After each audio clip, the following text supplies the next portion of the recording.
Good morning, everybody. It's a Tuesday out here in the open space. Little walk and talk maybe. Notice the sunrises are a little different now. Had a few days of spring, and I noticed in the wintertime, surprisingly, the sunrises are pretty spectacular because of the clouds and things. And yeah, they're more red and deep oranges, and against a black sky sometimes. Pretty impressive. But the spring now is here, and this I think would be your kind of classic sunrise here for the spring. Just more of a golden. It's beautiful, don't get me wrong. But they also go by quick too. They turn pretty bright pretty fast, and so they don't seem to be like as they don't have that as much of that wow, what in the world factor to them. But it sure is nice. I'm not wearing a jacket even today, or a beanie, or really just a long sleeve t-shirt and some old dungarees.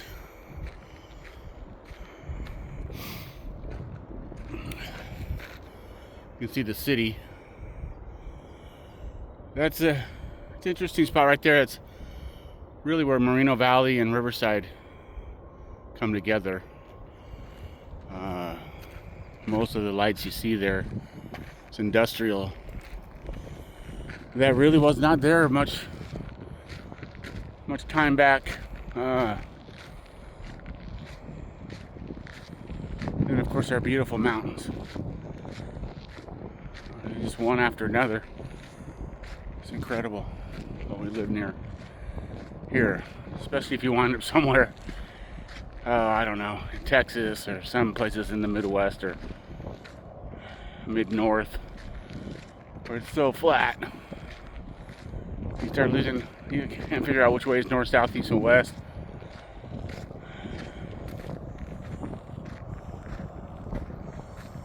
But yeah, it's different. That's kind of nice there. There's the old water tower. Apparently, if they go through with a development here on this land, which is going to be a sad day, I have to say. Of course, all of this stuff is going to get taken down. Oh, a cool shot. With the moon back there.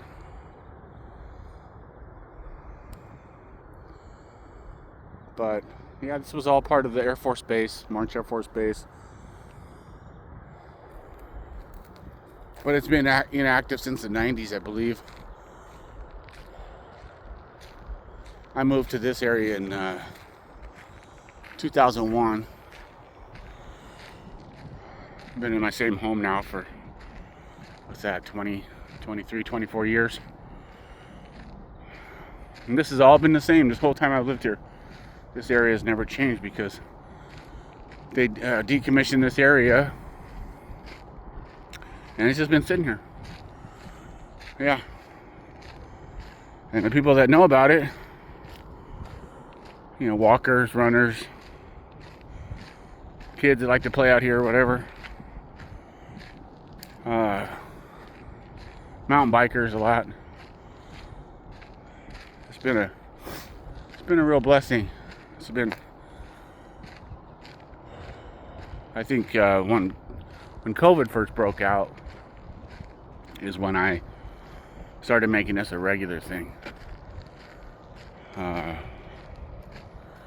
Yeah, so there's always, again, I think a lot of that happened with a lot of people during COVID. We'd hear about the things that it brought people down, and it did.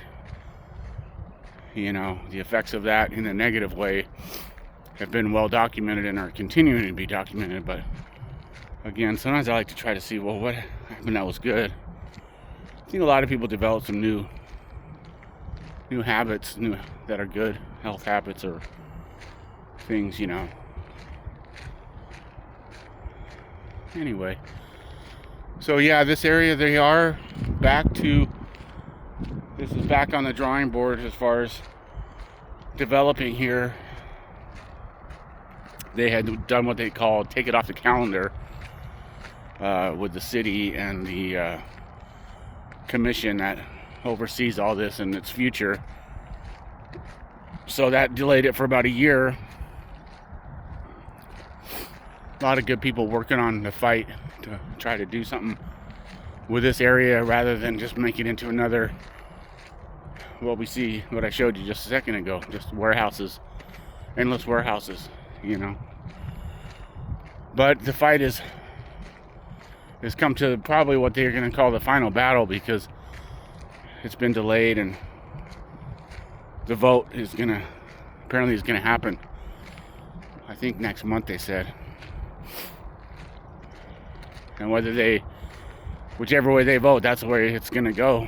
I mean, there's a lot of the organization that's been fighting this is really well funded, very organized,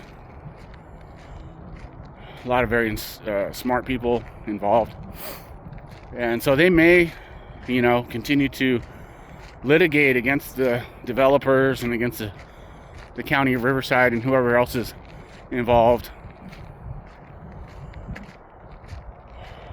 It doesn't have anything to do with March Air Force Base anymore, because this property actually was sold to a huge developer called the Lewis Group.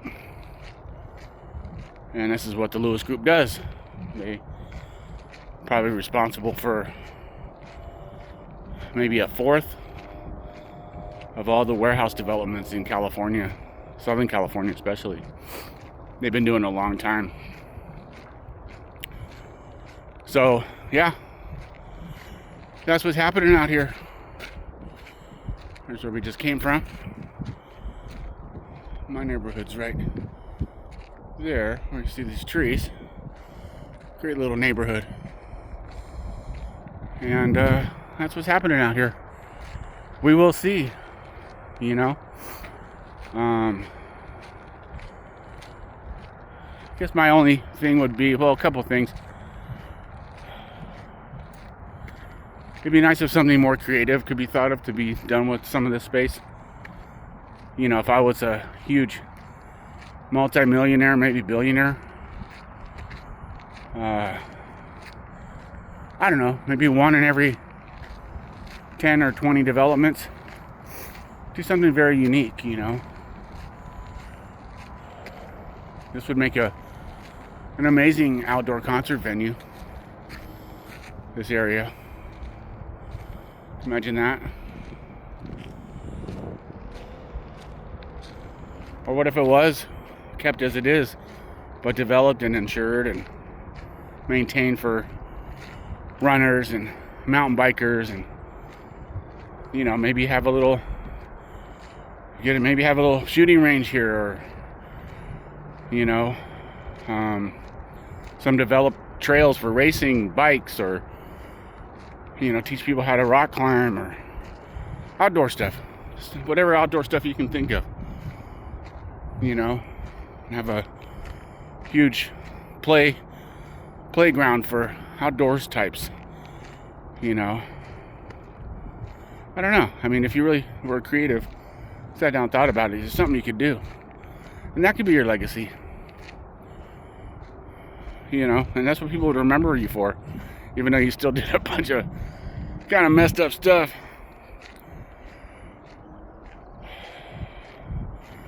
You know, besides tax write-offs or shelters, whatever you want to call them, a lot of these warehouses just sit empty. Nobody's even in them, and they sit like that for years. They're brand new, they just sit empty.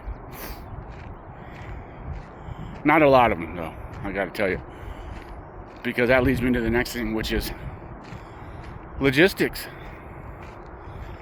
I mean, There's so many people that need so much stuff or want so much stuff to show up at their house.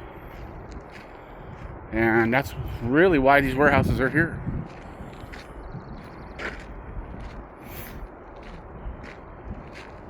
I mean, that's the truth. Online shopping. You know, and the convenience of having it within a day or two. Whatever that is.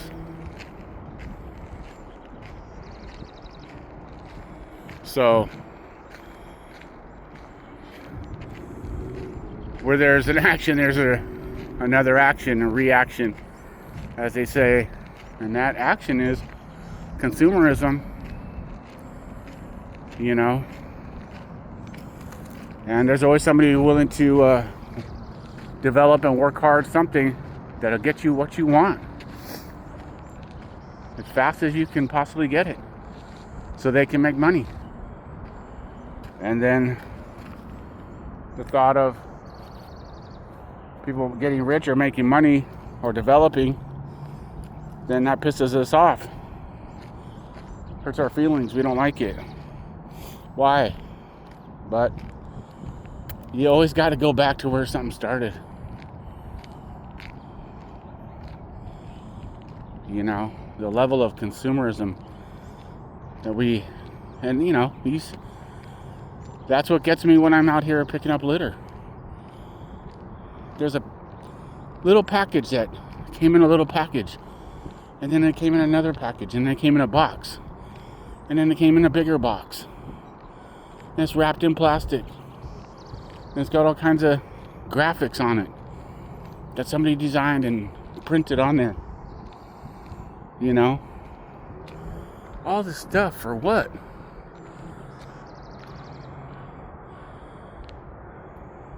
The creepy old house.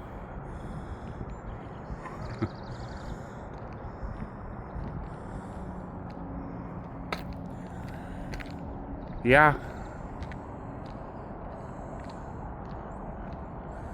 Well, there you go. Look at these warehouses. And right where I'm walking, right where I'm standing right now, is very likely gonna be the same thing.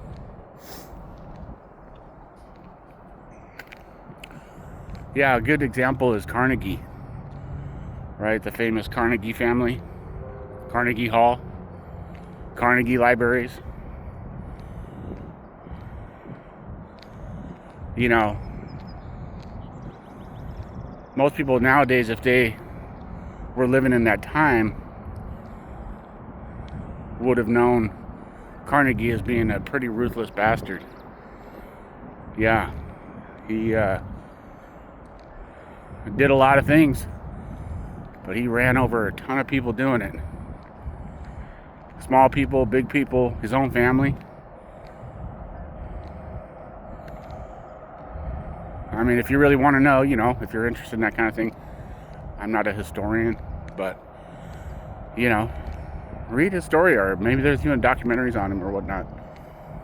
You know, he was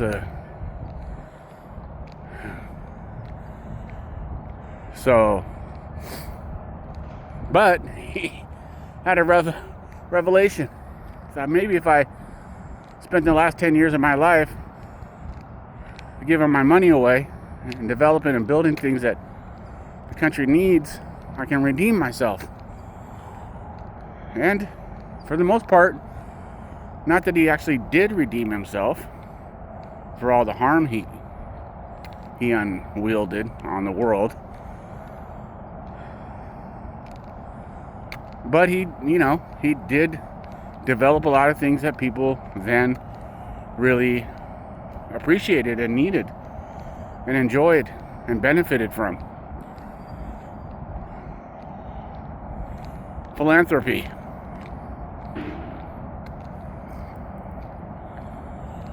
You know, philanthropy dies when the government takes care of you, takes care of everything. You know, any type of socialism is another philanthropy killer. Because then it all becomes like, oh, well, you know, the government, you know, the powers in place, they're going to take care of everything. They're going to take care of you.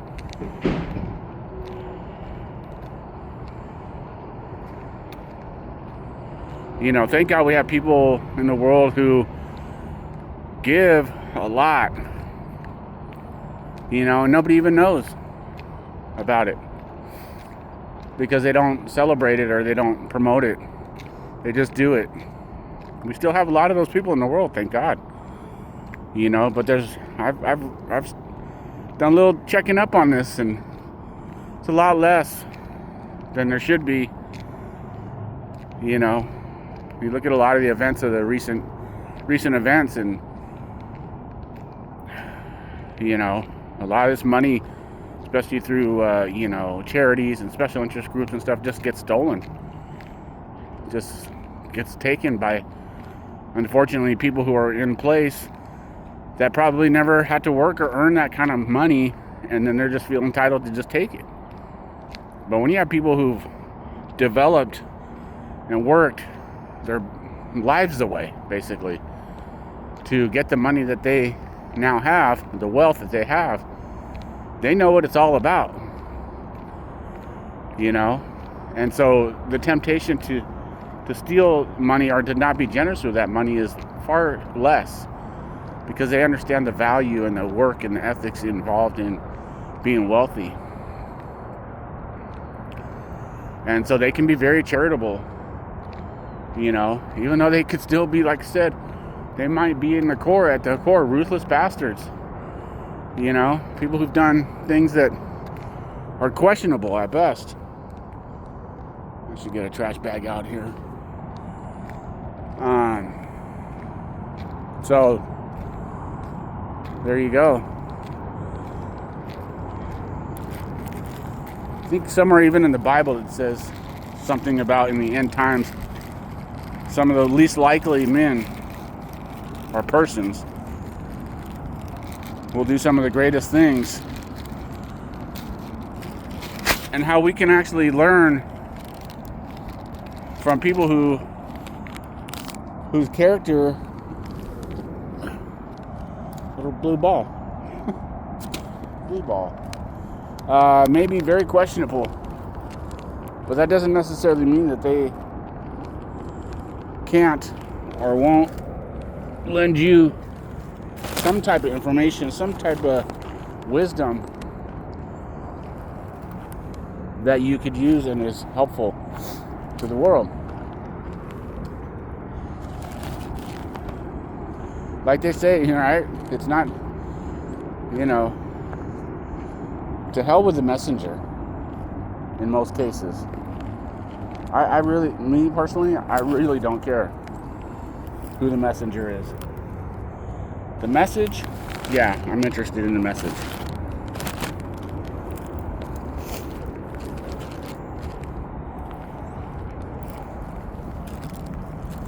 It's kind of like religion, you know. When you take your eyes off of God and you start watching the preacher or the priest or whoever it might be, that's when you're gonna run into some trouble with your conviction, or you know, your life as a spiritual person. That person's a messenger, you know, human as can be, just like the rest of us, liable to screw up everything, liable to do everything that they say they're telling you not to do or to do. I expect that, and it isn't going to affect me, because I'm not worshiping the messenger. So even like in our times right now, when everybody's, you know, very worried about who it is that has the message, who's given the good word, but they're missing the good word. because of the messenger. You know, like any of us can really look into the future and know what the messenger is going to do or be like, or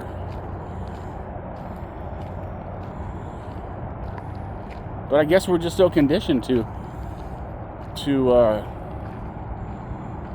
care about, you know, a person more than we are about, you know, what needs to be said or what needs to be done. So, I don't know, you know. Oh, smoked. Did you guys notice eggs went down? I might be the first person to tell you in case you haven't noticed yourself. They don't talk about it.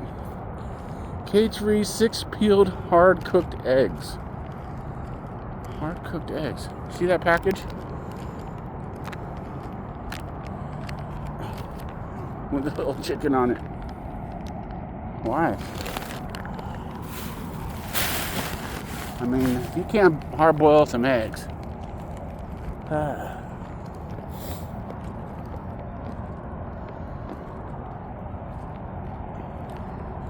Anyway, I really didn't have anything specific I was going to talk about today.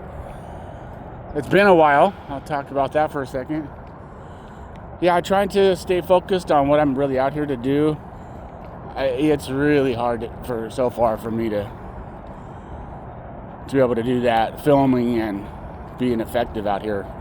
I always feel like I don't have enough time and I don't have enough trash bags and to do what I'd really like to do. So when I am out here doing it, I'm trying to do as much as I can in a set amount of time. Basically, an hour and a half is what I have every morning to give to my walk, which is also developed into something more than just a walk. So I'm either gonna have to get a body cam type situation, and also, you know, I mean, come on, who really wants to watch a bunch of videos of, you know, that are unedited and the camera's going all over the place and the audio's messed up? And I mean, I don't know if I would. It'd have to be something amazing to watch. So I, you know, I'm gonna have to do this. I'm gonna have to do a few things. I'm gonna have to figure out how to do some editing. If there's anybody out there at all that could help me, just show me for a second a little bit simple editing, or what program to use, or just the most basic thing, because I got zero skills when it comes to computer technology and phone technology. Yeah, I'm willing to learn and willing to do a little bit. But yeah, anybody out there, I'll pay you, you know, or whatever. So I could have a little cleaner video. You know, my videos would be, you know, the times wouldn't be long. Like this one's probably crazy long. I don't even know how I'm going to post it. I'll post it because I haven't posted anything in so long. Yeah, and right here the other day, right here, I came across this sketchy situation right here the other day.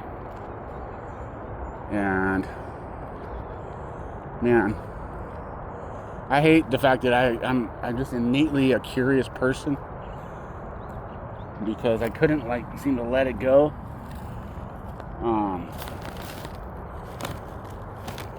But yeah, basically in a nutshell, there were some dudes doing something back here.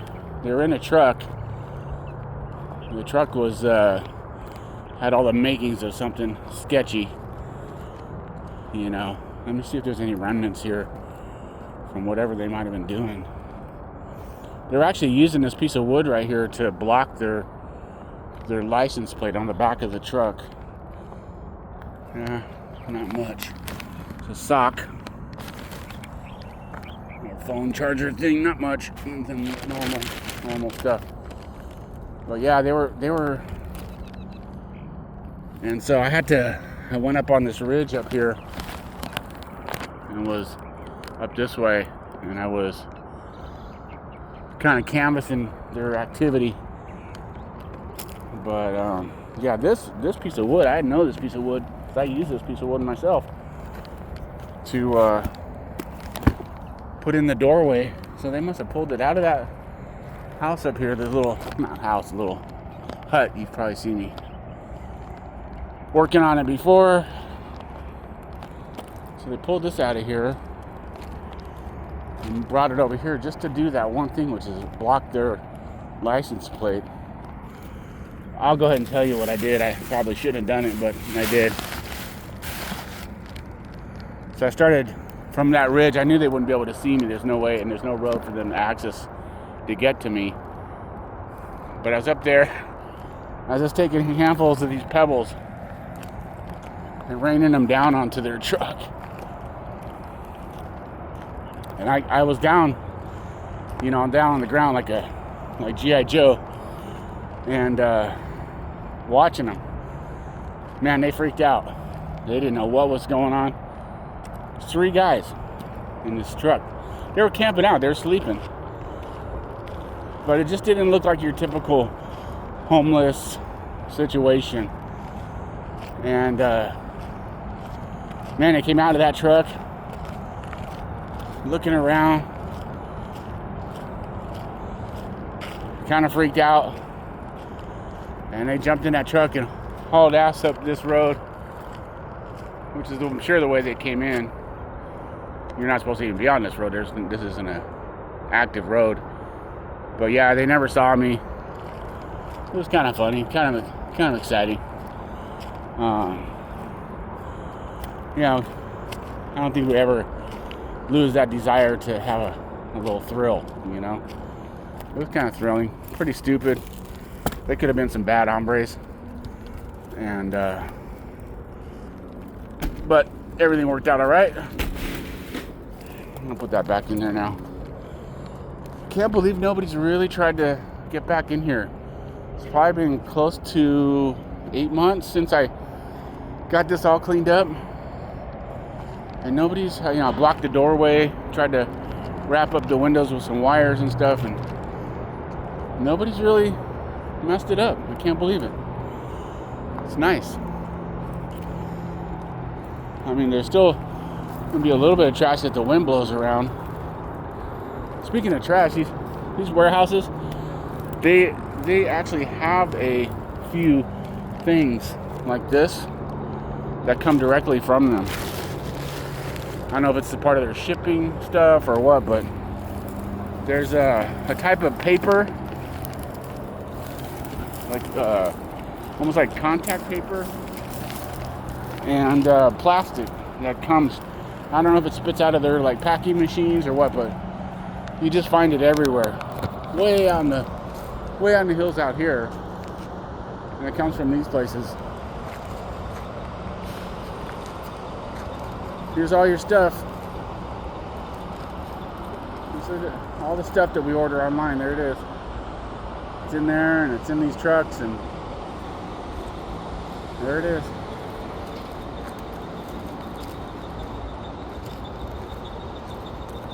All right, y'all. I think I've rambled on enough today.